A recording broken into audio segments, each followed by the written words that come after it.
Hi, and welcome to the video on creating a Gmail. All right, many of you are familiar with email systems. Gmail is very similar.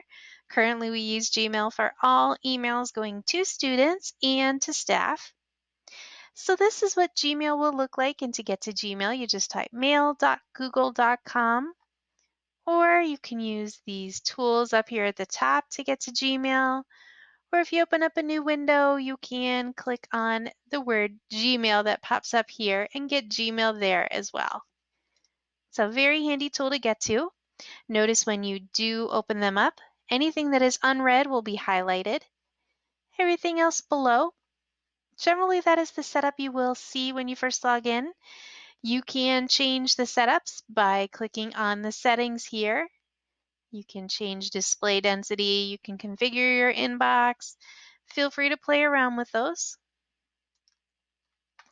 You can change what you would like to see. I have my Hangouts on one side.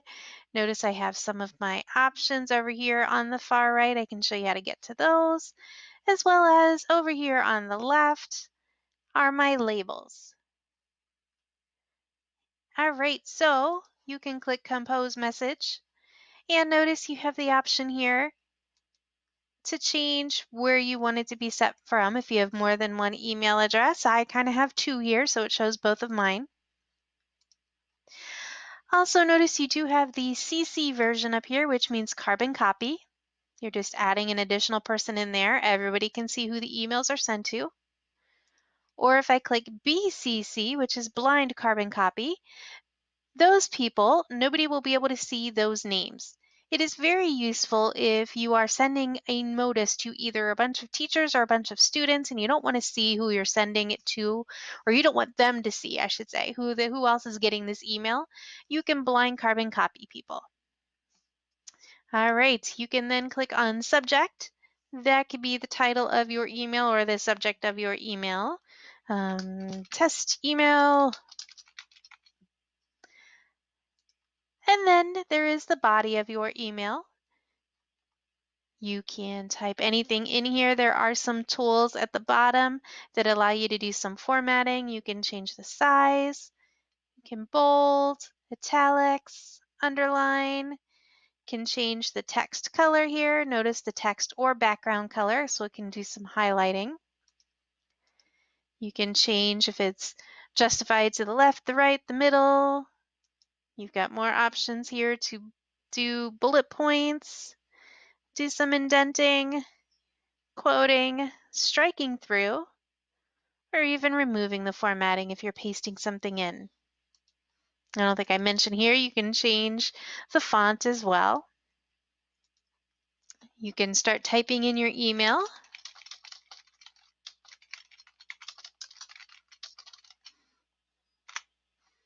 Whatever message you want.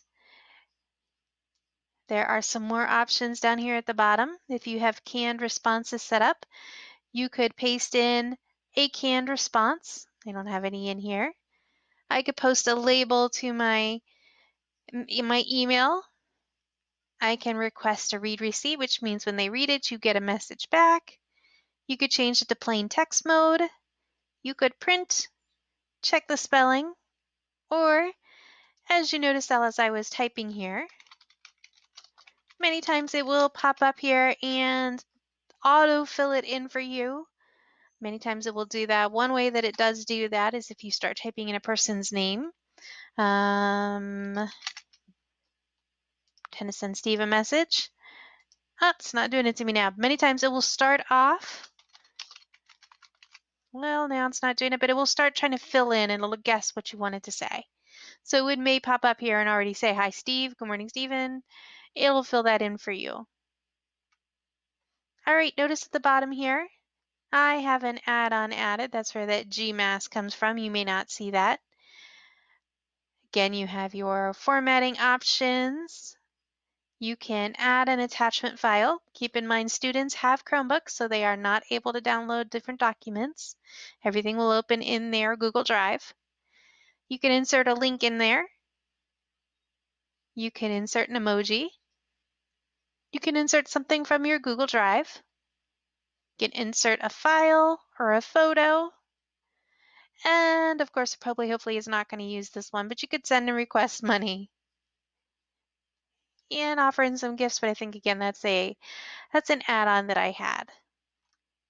All right, once you are happy with your email, you could click the send button here. Or notice there are more send options. You could schedule it to be sent at a different time. All right, so once you compose your message and somebody responds back to it, here is your email. This is an email someone sent me. Notice at the bottom I have the option to reply or forward the email.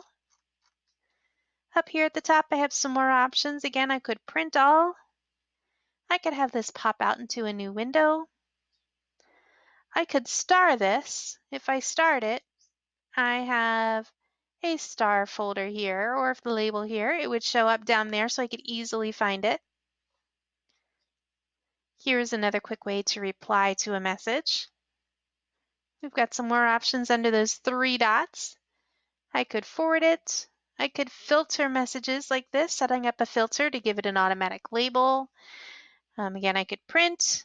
I could add this person to my contact list, delete the message, block that person, report it as spam, or phishing, show the original. I could translate that message into a different language.